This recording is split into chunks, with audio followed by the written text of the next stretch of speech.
What's the Dungeon Master supposed to do when everybody dies?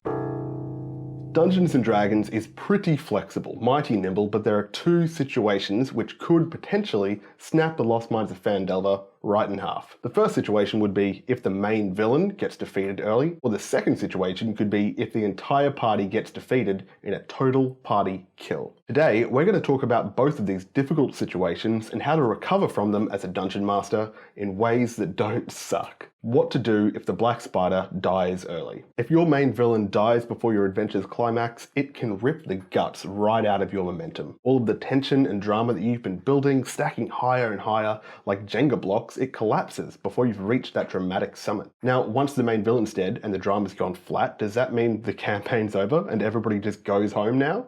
Do you have to start building tension and drama with a new villain all over again? In this series of Lost Mines guides, I've advocated pretty consistently for introducing the Black Spider early in the campaign, establishing a relationship with the party in session 2, and even having a potential combat encounter by session 3 or 4.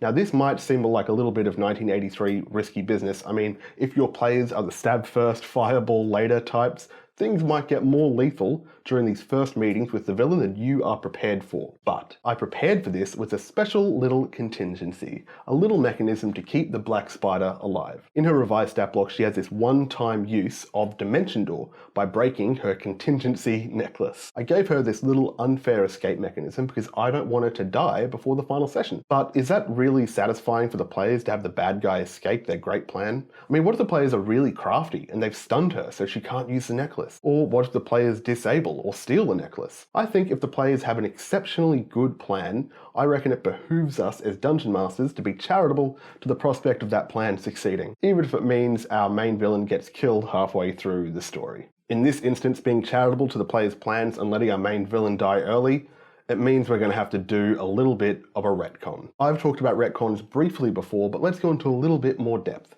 So a retcon means retroactive continuity. So imagine you have this story that has clear beats, clear defined beats, A, B, C, D, E, F, G. We know where it's going. This is your continuity. And here you are about to go on your clear trajectory towards H. But then some curveball comes along and it doesn't become H, it becomes like 8 or Z or something crazy. So you could use the power of retcon to retroactively change some of the truth about the story, some of the established truth. So maybe this C and D, maybe you can reflavor them so they're actually 3 and 4, so you're cleverly foreshadowing this 8 that's coming up. That's the basic formula for a retcon. The story has a need for some element that you haven't established, so you change a truth about the past to establish that element. In your Dungeon Master's Guide, you should find a fancy little knob that you can use to control how hard you're retconning things. You can do it in a heavy-handed way, or you can do it in a quiet, subtle way. Now, I'm advocating for a small to medium style of retcon. I mean, yeah, you are a big, powerful Dungeon Master, and you could dial this retcon sucker up to 11, and then when the party somehow defeats the Black Spider, you go, Actually, this isn't even the real Black Spider. This is a doppelganger. Even though she was the real Black Spider until the party killed her. Or the party has some expert plan to smoke her out with a big illegal fire. And you go, actually, she has fire resistance now. Even though she didn't have fire resistance before they hit her with a big fire. But I reckon the more you fudge the continuity in this heavy-handed way against the party, against their success, well, it can get pretty tiresome. So let's just say that kind of retconning to save the Black Spider's life is off the table. She's dead. RIP. And from that point on, we're left with a villain-shaped hole in the Lost Mines of Phandelver. So we need somebody to take up that evil mantle in a way that we can still use as much of our prepared content as possible. We're going to retcon by reaching into the past and saying something like, maybe the Black Spider wasn't the biggest, baddest of them all. Maybe her plans, her motivations, her relationships were actually a little bit different. So the real baddie is this character all along. But which character should it be? I suppose that kind of depends on who's left alive. I'm suggesting 3 candidates for this potential retcon. Glassstaff, King Groll, and my favourite, Harbin the Townmaster. And for each of these alternatives, I'll have a little handout available on Patreon over the next couple of weeks to help you seed your retcon, along with a whole bunch of other starter set stuff. Link up here. And if you have any suggestions for characters that could replace the Black Spider as the big baddie, then please leave a comment downstairs. If Glassstaff was the big bad all along, then we're going to retcon his motivations and his relationship with the Black Spider. You could flavour him as the Black Spider's wizard apprentice, who's been secretly plotting against his master. Kind of like the Sith Lords in Star Wars. The apprentice is always destined to betray the master. Or something, I don't know. I don't know much about Star Wars. In this case, Glassstaff wants sole ownership over the Forge of Spells, and he also needs the Black Spider out of the way. You could retcon so that he is the one who spread the rumor about the puzzle box being important to bypassing the Forge's guardian. In reality, the box is either unnecessary for the Forge, or it's fake and he has the real one. Glassstaff is the person who put the Black Spider on this doomed path to fighting a powerful adventuring party, that's you, on the path to defeat. Maybe the Black Spider's final words could be something like, "My apprentice told me that you were weaklings.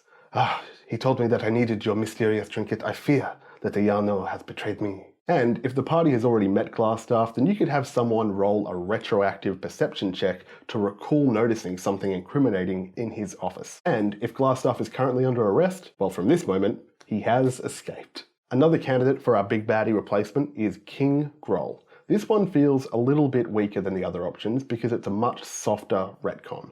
We're just messing around with his established personality and his goals. In this version, the Black Spider was the big baddie, but when King Groll hears about the Black Spider's defeat, he takes this opportunity to seize control. The theme here is that the knowledge of this treasure hoard, this fantastical Forge of Spells, is dangerous because it motivates people to do evil beyond what they would normally commit. Soon after defeating the Black Spider, the party gets approached by an emissary of King Groll, a lone, fearless bugbear or hobgoblin with a note and a threat. He says, "King Groll says your business in this place should be finished. Depart in good health while you can, and if we catch a whiff of you around here in the next 24 hours, we'll kill the dwarf." And then he gives the party some grisly token of Gundren's dire situation. Use your imagination. Now, the party is probably going to kill this emissary, but if they don't, then you've got this new lieutenant of King Groll's with a relationship to the party. And the players might try to go undercover so the Cragmores think they've left, but in reality they're still skulking around. Or they might try and blitz the castle immediately and rescue Gundren. But oh no, it's too late. Groll has already departed for the mine, and that way you can use Groll and his lieutenant in the final dungeon. I suppose the players could accept the treaty and then just decide to leave. Well, then the bad guys win, I guess, and campaign over. But hey, at least it's something.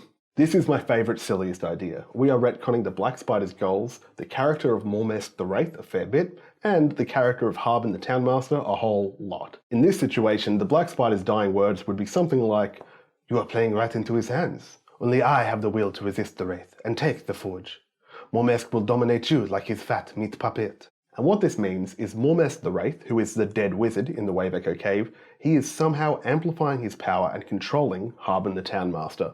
Mormesk is our main villain now, and his goals are to disrupt the machinations of the Black Spider and her allies, reclaim the puzzle box, and kill anybody who knows the location of the mine. This means Mormesk wants to kill Gundren. Mormesk wants the mine and the forge to be unattainable to anyone. We're giving him the ability to dominate the weak-willed, like Harbin the Townmaster. And in our retcon, we're saying Harbin has taken a bunch of steps to undermine the Spider's Web Alliance and drive the puzzle box towards Mormesk and arrange Gundren to be captured and done a bunch of shady stuff. Mormesk can speak through Harbin, or he can dominate any other convenient NPCs if that's better for you. Have fun. An important piece of advice here is that in all of these retcon examples, no matter which one you prefer, you need to act on it immediately or as close to immediately as possible. You let the Black Spider die, then immediately you hint at something more. There's some other villain hidden out there in the wings. Then end the session and get to preparing your new trajectory. What to do if the entire party dies? Okay, so this can certainly be a situation. There are a few encounters which are legitimately deadly in the Lost Mines of Phandelver. Ymik and his goblins, they can get rough for a level 1 party. Or if any of the combats in the Cragmore Castle happen to bleed into each other, it can get quite overwhelming. The Flame Skull? Woof. The Dragon? Woof again. Of course, you always have the option to rule a TPK as you all get captured or knocked out or something. But for our purposes here, let's presume all the characters die. Now, your reaction as a Dungeon Master to a TPK should depend on when it happens. Early campaign, mid-campaign, late campaign. Late campaign, if the party wipes in the Wave Echo Cave at the end of the campaign, then hey, I think that's it. It is appropriate to end the party story in the final dungeon. Be respectful when you describe their tragic end in the flavour of other heroic tragedies. Run through an epilogue together where you describe the outcomes of the villains' plans and outcomes for the party's favourite NPCs in town, but try to do it in a way where it feels like the party's influence had some kind of meaningful impact on the story. But hey, game over, man, game over. Mid-campaign, if the party dies sometime after getting familiar with Phandelver, then I think you should do a time skip. If you've ever played Legend of Zelda: Ocarina of Time, then in that game you can switch between a time period where everything's bright and happy to a future timeline where the baddies won and there's black lightning shooting across a dystopian sky. So the party dies, right? But then years later, they are brought back to life by the necromancer in the area. Let the players choose to describe their characters as revenants or skeletons or zombies, and the necromancer says, "Right, you lot were the only one that came even close to stopping this mess. It's so much worse than any of us ever thought it would be. The Black Spider is a tyrant. She took the Wave Echo Cave herself, and she never shared its location. Phandelver is completely under her control.